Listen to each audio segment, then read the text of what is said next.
Samba Bathily, qui sera suivi par notre collègue Daouda Dia. Notre collègue Daouda Dia se prépare. Merci, Monsieur le Président. Monsieur le Premier ministre, chers ministres membres du gouvernement, chers collègues, chers citoyens.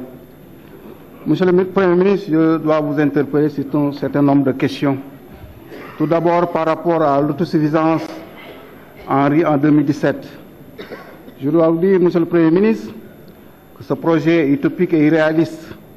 Si on s'appuie sur le programme national d'autosuffisance en riz, c'est ici même, je parle sous le contrôle des techniciens de la SAED et de la Sodagri, qu'on nous avait donné l'assurance qu'en 2012, on aurait l'autosuffisance en riz. On avait le programme national d'autosuffisance en riz. Ce programme a été reconduit à 2 phases. Et ce programme a pris fin sans atteindre ses objectifs. Aucune évaluation sérieuse et objective n'a été faite sur le programme national d'autosuffisance en riz.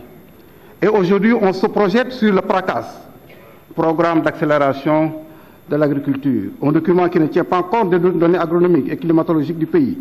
Les résultats agricoles de 2014 du PRACAS sont très en deçà des objectifs fixés, 430 000 tonnes.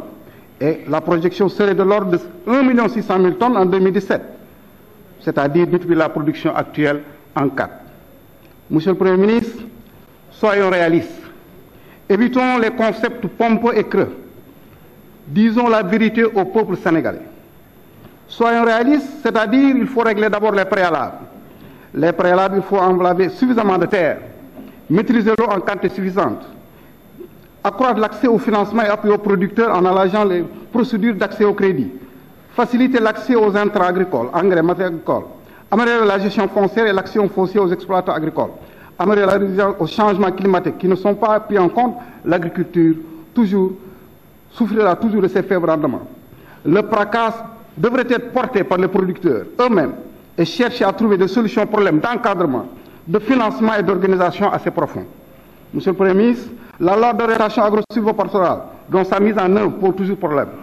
Et pour terminer, le projet est ambitieux, mais les dispositions pratiques et techniques ne sont pas mises en synergie pour atteindre l'objectif. Donc je dis le projet est utopique. Je vous interpelle par rapport au problème de perte d'emploi.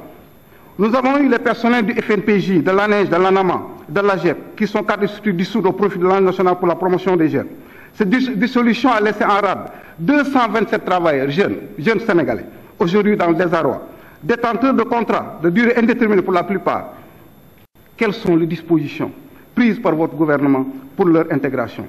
Monsieur le Premier ministre, dama lay interpellé bii nag si coupé lekk bi coupure courant suñu coupé facture yi gën a yokk kon boog suñu Senelec bii gouvernement bi tey defoon naa ne da ngay wàññi facture courant yi carburant bi nag defoon naa aussi baril bi wàññi nañu prix